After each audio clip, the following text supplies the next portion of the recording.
On today's show, the Phoenix Suns lose back-to-back against some of the juggernauts in the Western Conference. Are they just not as good as we once thought? I'll tell you why that's not true. Plus, some more talk about Devin Booker's recent struggles. Let's talk about that and much more in this edition of Locked On Phoenix Suns.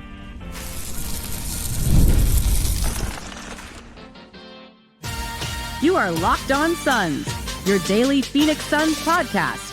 Part of the Locked On Podcast Network, your team every day. What is up, and welcome back into Locked On Phoenix Suns. My name is Benjamin Garcia, host of the Ben Garcia Show, Monday, Wednesday, and Friday, talking all things Arizona sports on YouTube, and a credentialed Phoenix Suns media member covering your Phoenix Suns every day, 365 days of the year, and as well as on the #1 sports podcast network here at the Locked On Podcast Network. That is not just hyperbole, Hayden. That is a statistic. However you may be listening, wherever you may be listening, thank you so much for making this show a part of your day. Don't forget to like, share, subscribe. Follow me on all social media platforms at Ben Garcia Show. And reminder, Locked On Suns free and available on all platforms, including YouTube. So hit that follow or subscribe button to do what thousands of other Suns fans have already done.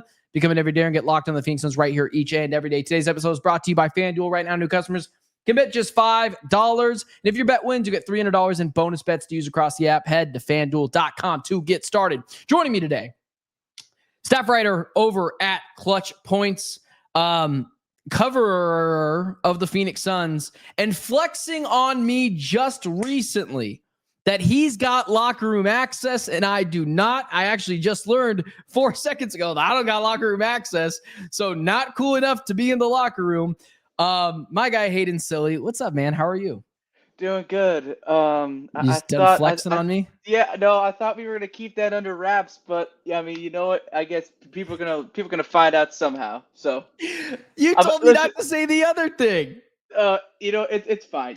I'm glad people know. I'm just a young kid from the valley, just trying to make it big. That's all it is. Oh golly, just a young kid from the 602. Listen, man. I don't care how much bigger you get than me. I'm still gonna clown on you. I don't care. That's all right. Hey, we got the big brother, little brother dynamic going here. I didn't. There's part of me that's like, me and Hayden weren't on the same page to start this show, and it's part of me that's like, yeah, it's perfect. It's exactly what this show should be. With that being said, the Phoenix Suns have lost back-to-back games, once against the Oklahoma City Thunder, that a lot of people are calling a moral victory, and Hayden, you just got to be careful calling things moral victories, because then you set the standard that losing close is okay. But like, I get what people are saying. And then the Denver Nuggets promptly brought them back down to earth.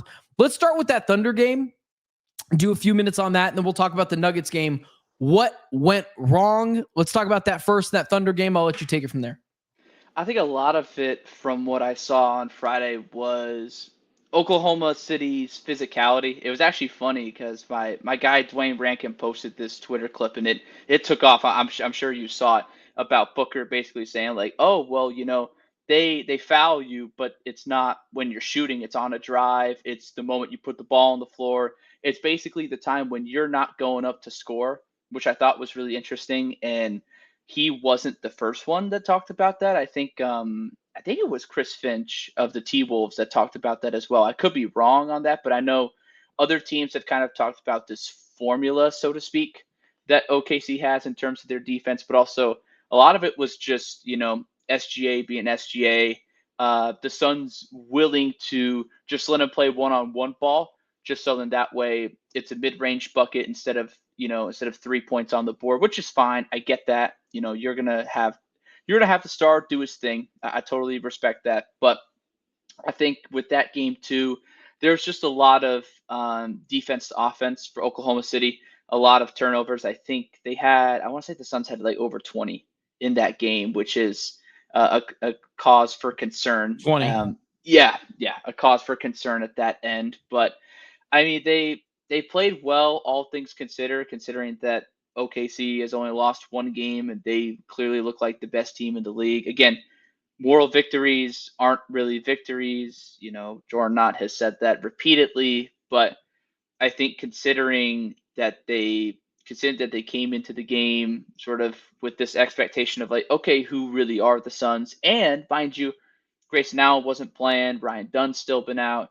Same with Jalen Green. So I think considering that they didn't have any of those guys, it was pretty impressive, the fight they put up. But again, you don't want to be like, oh, we only lost by 4, right? Like that's not what this team is Yeah. about. But I think some of it might have to do with Booker's struggles as well, which I know we'll get into a little bit later. But yeah, it's just kind of a conglomerate of things. OKC playing really well, and then Phoenix just having those mistakes, and the great team that OKC is just capitalizing on them. Yeah, it was tough for a few different respects. One being if you felt like if you had your guys, you maybe win that game. But I thought the same thing you said, man. I think the Thunder are a supercharged juggernaut version of the Phoenix Suns in this one way. They play physical, they play fast, they push you around. And I think also like the thing that people got pissed off about with some of the lack of foul calls for the Suns and enormous amount of foul calls on the Suns is there is a such thing as a home whistle. And in that sort of environment in Oklahoma, the officials are going to play to the crowd. I'm not saying it's fair. I'm just saying that you're going to get that call likely at home that you aren't going to get on the road. It's why home court is so important. And I think also, and again, we will get deeper into the Booker stuff. Shai Gilgeous-Alexander, or Shai Gilgeous-Alexander, the way people tell me sometimes I'm wrong on that, SGA, was really good at the end of this game, to whereas the Suns were looking for that alpha and it just never showed up. And so Oklahoma has that identity of when things get a little tough, obviously they have an identity of, the way they play basketball, but also they can go back to SGA whenever they need to. And late in that game, he got bucket after bucket on this team, and Booker wasn't able to match that pound for pound. And I think we'll get into that later on a little bit more, but it wasn't like Shai Gilgeous-Alexander was awesome. He was held to his lowest point total in that first half. So I would agree with you. Moral victory, I get it. Just be careful calling all of them that. It was really tough to then have to play Denver the following night. And here's my assessment of that game. One, I was really impressed with how the Suns came out and started that game. And then the second half, it looked like they were a bit out of gas, which then didn't allow them to get out on shooters as effectively as they might have. Everyone knows about the two-man game from Jamal Murray and Nikola Jokic, but Nikola Jokic has got a bit of a two-man game with everyone on that Nuggets roster. And what they would do is Nuggets would come up, set that high screen, and the Suns would give them the switch every single time. So whether it was Colin Gillespie or Nigel Hayes-Davis or hell, like even players like Royce O'Neal or even Dylan Brooks sometimes would get the smaller switch with Nikola Jokic. They'd feel like they'd have to try to play really physical with him. He baited them into a couple of foul calls. And when they didn't do that, they would roll over a defender, which would then have someone wide open for the best passing player in the NBA, open for a three-point shot. And so it was kind of more of the same. There wasn't any real improvement from the first time they played Denver to the second time. But that's where I kind of assess where it all just kind of went wrong. What say you?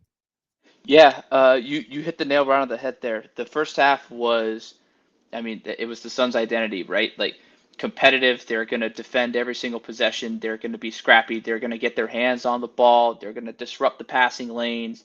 They're going to just throw guys off balance. And really in that second half, Ben, I think you described it best. They just ran out of gas, and it looked like it. It looked like it really midway through the third. I think Denver opened the quarter on like a 14-4 run, and it was kind of at that moment I'm like, okay, because it wasn't like they were just getting beat in a one-on-one setting. This was just like guy misses a shot, Denver gets out in transition, or as you said, Jokic running the two-man game. They did a lot of split actions with a lot of guys, especially with Jokic sort of as that initiator. And the Suns, it took a toll because you have a guy like Royce O'Neal, like what you said, in terms of he has to, let's say he's matched up on Tim Hardaway Jr., and then he has to switch on to Jokic, and then he has to switch back, and then switch back, and then switch back. And, for all that the Suns are in terms of defense, in terms of switching and trust and communication, it's not that those things weren't evident. It was that guys just didn't have the stamina to get back. I think Hardaway had like 7 threes last night, and I would say probably half Five of of them them. in the second quarter, man. It's like Yeah, 5 of them in the second quarter. yeah, but a lot of them, he was wide open. There was Yeah. one, I think it was his last three that he made. He was wide open. Like I don't know if he'll be that open all season, but it was a lot of that, and it was just a lot of like they were trying to force shots because they were tired, because guys didn't want, if they were cutting, they were getting stopped. They had a hard time attacking angles. And it was funny because Denver was also coming off a back to back. So you kind of think, okay, like they're at the same stamina level as us, but again, I think that some of the travel had to do with it, playing in OKC and then flying in. We found out that the Suns came in at about 2 a.m. On Saturday, which again, I'm not making excuses. I'm just stating what they told us. But Yeah, yeah, they're a little tired, yeah, They didn't get their yeah, nap in. yeah. I mean, they ran out of juice. A lot of Yeah. those pregame preparations had to either be axed or they had to pivot from them. But yeah, I mean, it's Denver's a really, really good team. They're about the most balanced I've seen them in quite some time. It's nice for them because Jokic doesn't have to score 40 and they win a close game. He can score like 20 points and only shoot the ball 7 times, and they win by 20 because other guys are knocking down shots. So this is just a really quick, just honestly for me question, because they just played them back to back. We know they're well, I guess I should ask this. Do you think those are the top 2 teams in the conference, and who do you think is better out of those 2? I think. Before you say, Which one? I think Denver's better. I think they're the top 2 Really? teams, but Okay. yeah, I think Denver's better. I think that switch from Michael Porter Jr. to Cam Johnson Yeah. as a defender and a more reliable shot maker, I think that helped put it over for me. But it's inches, not feet. Like it's not a massive. Yeah. I just think Denver's better. No, I totally respect that. I think OKC is better just in terms Fair. of their personnel, of the fact that they have guys that are super long and physical and can just switch and can get their hands on the ball. But I think in terms of offense, I think Denver's better because you do have Jokic, because he alone creates so much attention, and Murray, I think, is finally sort of filling into that number 2 Robin-esque role, because he finally has the guys around him that can also shoot, that can also create their shots from time to time, like Cam Johnson. But I think OKC is the far better defensive team. Yeah, I mean it's literally by like centimeters, not inches. Yeah, in terms 100%. of the separation. But I would say those 2 teams. Houston is really good as well, just because they're freakishly big. But again, I think that offensively, Denver and OKC have it figured out. Let's talk some of the Devin Booker struggles, plus the question of, are the Suns just not as good as we once thought they were? Let's do that next. First, today's show is brought to you by the lovely folks over at Prize Picks. This episode is brought to you by Prize Picks. The holiday season is one of the best times for sports. Bowl games, big basketball matchups, playoff pushes. It's all happening at once. And while you're still making choices every day, one of the fun places to make the right call is Prize Picks. Prize Picks is the easiest way to get in on daily fantasy. Just pick more or less, or at least 2 player projections, lock in your lineup, and you're in the game. It's simple, fast, and available in 45 states, including California, Texas, Florida, and Georgia. Prize Picks has an extra layer of excitement to the holiday sports schedule. Creating a lineup takes less than a minute, and the app makes the whole process smooth and intuitive. The early payout feature is a great bonus. When your lineup starts strong, you get the opportunity to cash out early. So download the Prize Picks app today and use code LOCKEDONNBA to get $50 in lineups. After you play your first $5 lineup, that's code LOCKEDONNBA to get $50 in lineups after you play your first $5 lineup. Prize Picks, it is so, so good to be right. So the Suns played a couple of really tough teams. I think there are some people out there. I think these people, by the way, were looking at the first chance to say, oh, played good teams, not very good. I don't think that was what I saw. I think the Suns, I'm still not I've elevated this kind of expectation to maybe this team is a 6th seed in the Western Conference over all this. I think the only thing we learned playing Denver, whose offense is so good, and Oklahoma City, which a point you made just really quickly about why they're the best team in the West. I'm like, it's a good point. They do have just a bunch of guys, long, lengthy, physical defenders that they can throw at you, each and every night, which is just really interesting because it's exactly what they did to Luka, a couple years ago, but, still lost. But that was way back when. But that's just interesting. But the only thing I learned over these last two games is Suns aren't a tier 1 team. Like, you can argue the Rockets and Oklahoma City and Denver isn't. But, like, is there anything you learned where maybe you're just like, they're just not as good as we once thought they were? I think injuries have put a big question mark on this team because there has not been a single game where everybody's been healthy. Not a single one. Not even the game that Jalen Green came back. For like 9 minutes against the Clippers. But like, besides that, there's not been a single game that have all played together. And mind you, like during this stretch, I think the last 5 games or so, the last 5 games are 2 and 3. But a lot of it, you've missed Grayson Allen, you've missed Ryan Dunn, you've obviously missed Jalen Green. Mark Williams is still kind of fickle with those back-to-backs in terms of how the team is handling it. So I don't know when we've seen them just about fully healthy. We've seen how this offense can really be unlocked. We've seen the movement. We've seen the ability to really play 1 through 5. I think in terms of shooting, I really enjoyed that Book finally really has a big, like Mark Williams, that can just be a rim runner, can be somebody that really puts emphasis around the basket, and someone that you don't have to necessarily worry about, like, we got to make sure he's engaged. We got to make sure that he's staying with it. He's a smart dude. And I know we talked about defense as well. Like, I wish I had the numbers with me right now, but I'm sure his on and off splits are crazy because he does so much. He attracts so much attention.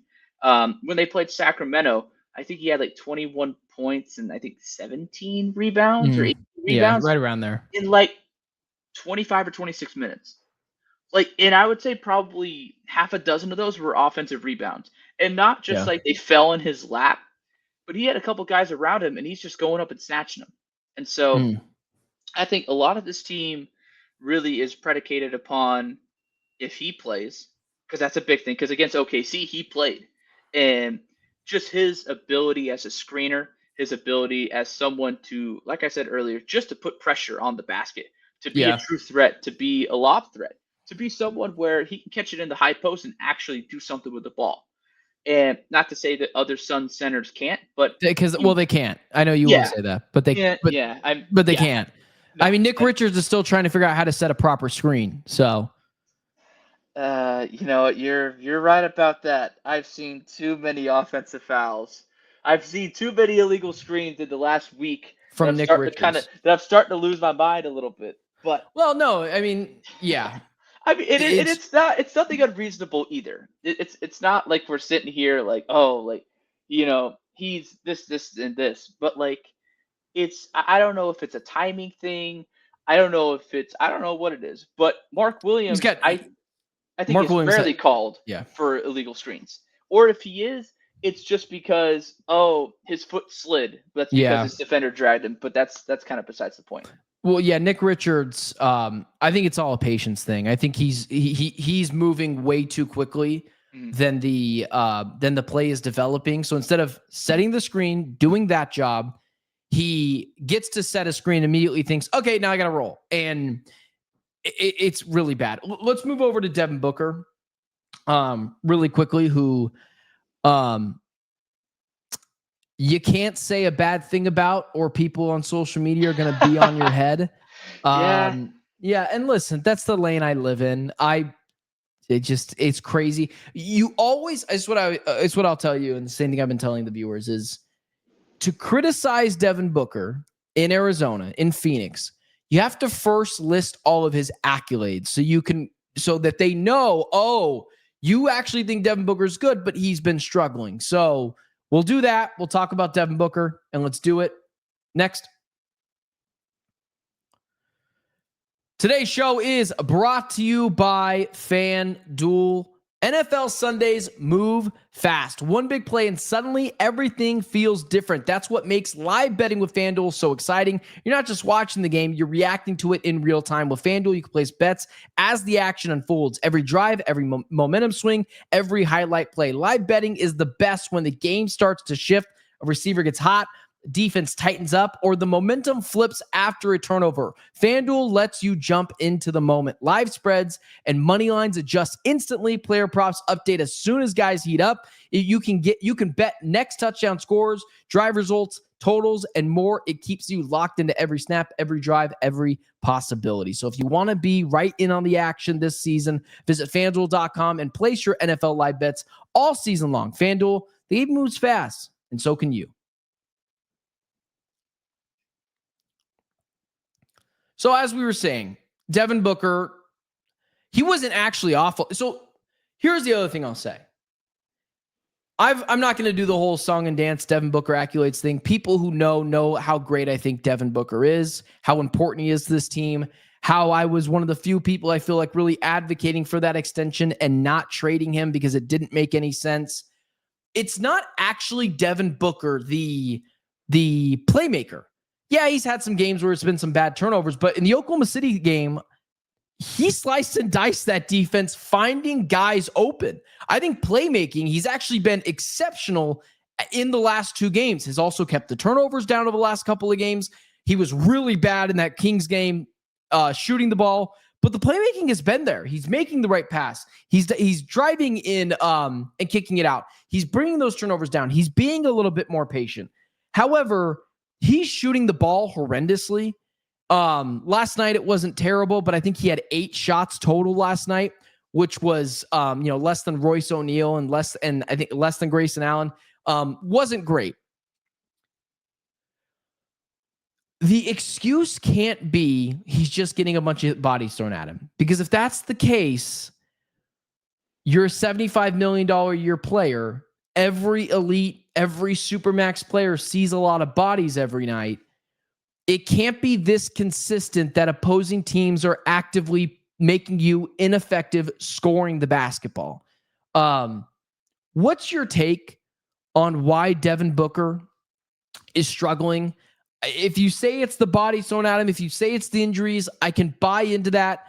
But I think it actually speaks a little bit down to Devin Booker, who's a $75 million a year player, right? That's what the Suns told us he was.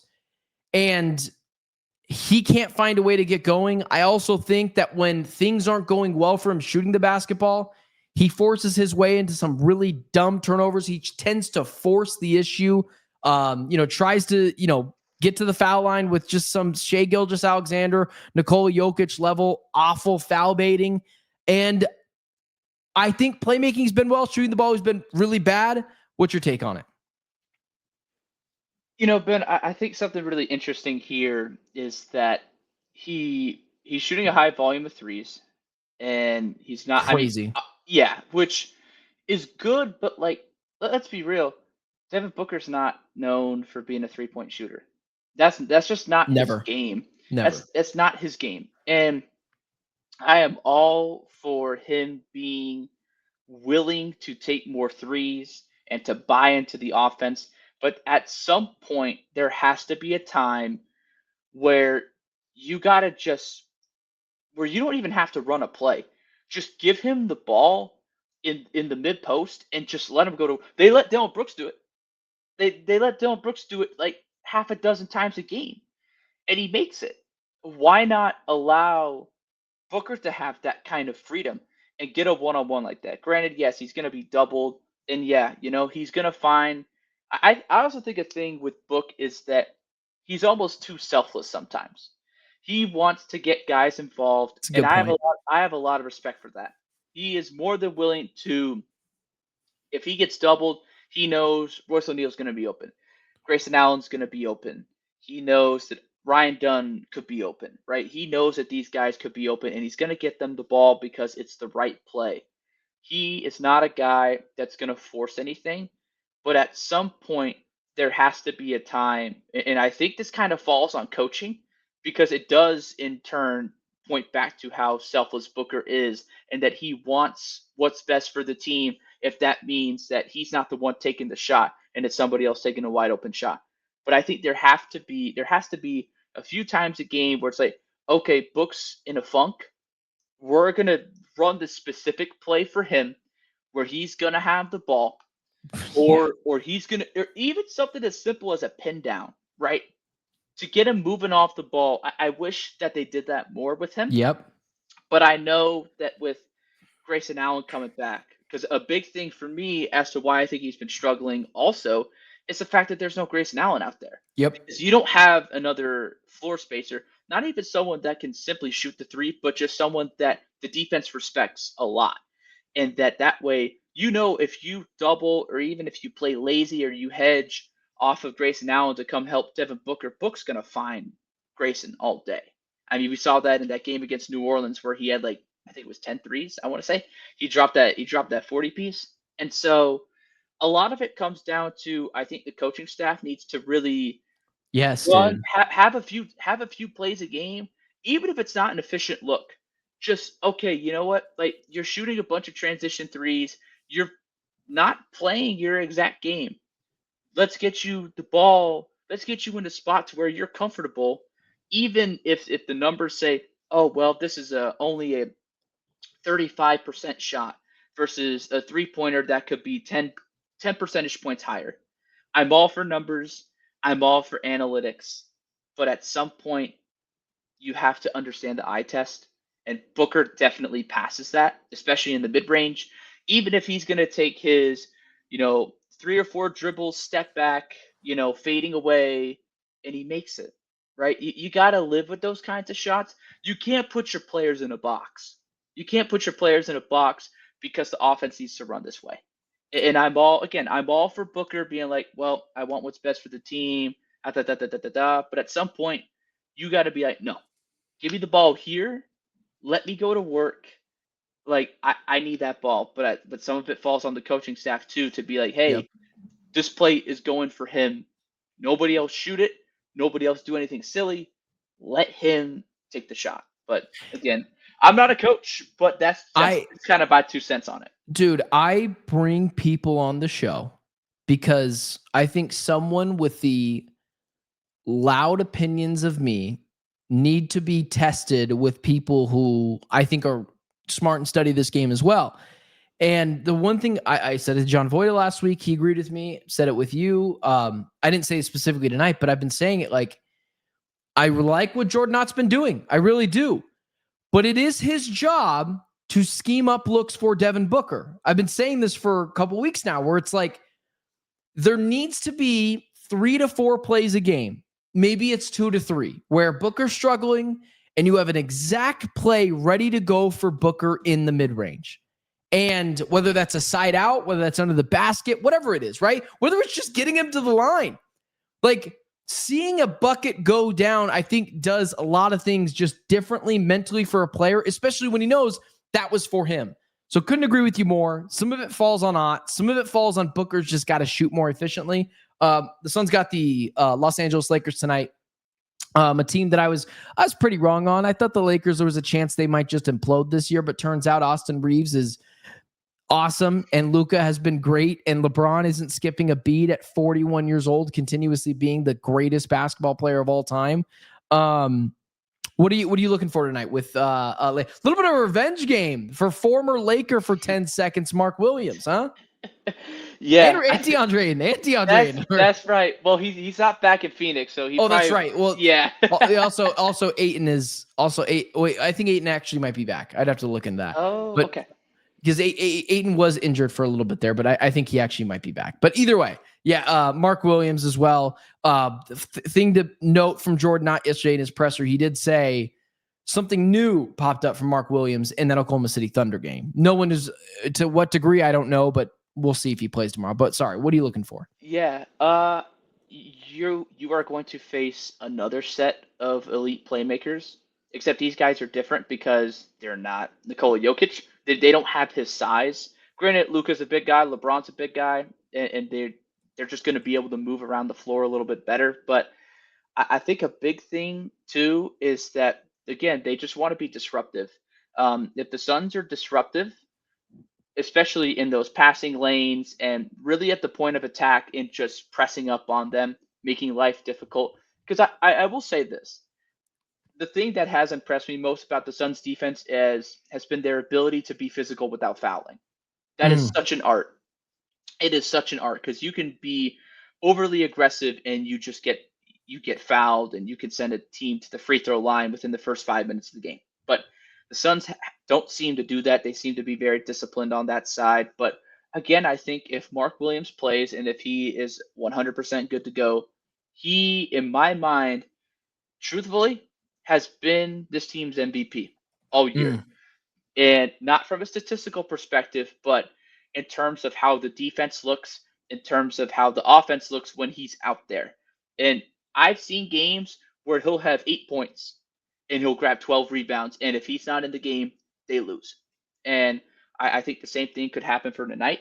I think that Mark Williams will draw a lot of attention, but also if DeAndre Ayton is not really up for the challenge, I think Mark Williams is just going to have a field day. But also, like you said, I mean, any motivation for a player is huge.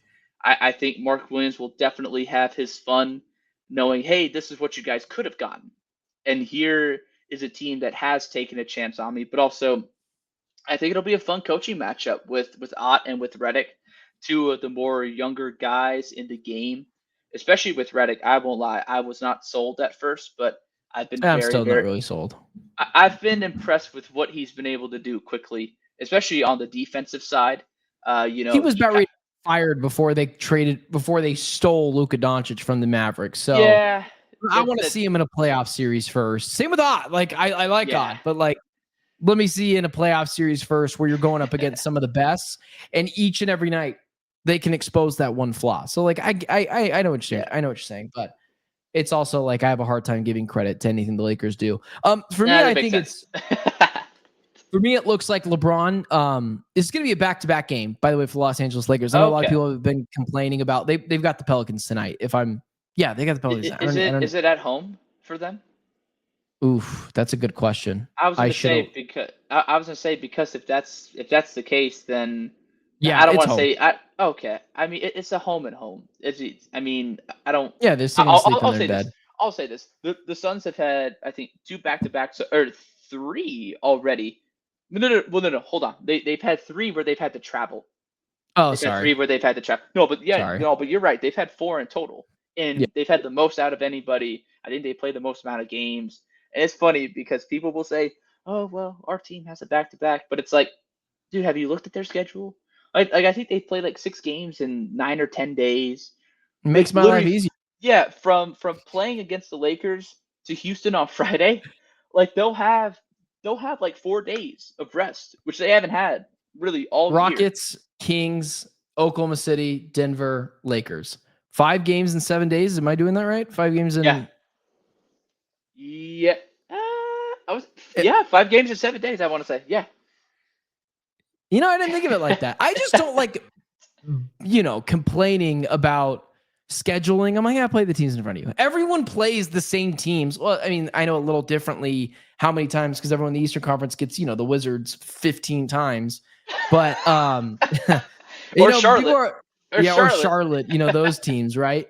And so I just don't like to complain about it. Oh, Suns have played a lot. I'm like, hey, congratulations. You play basketball for a living. I know it's not easy.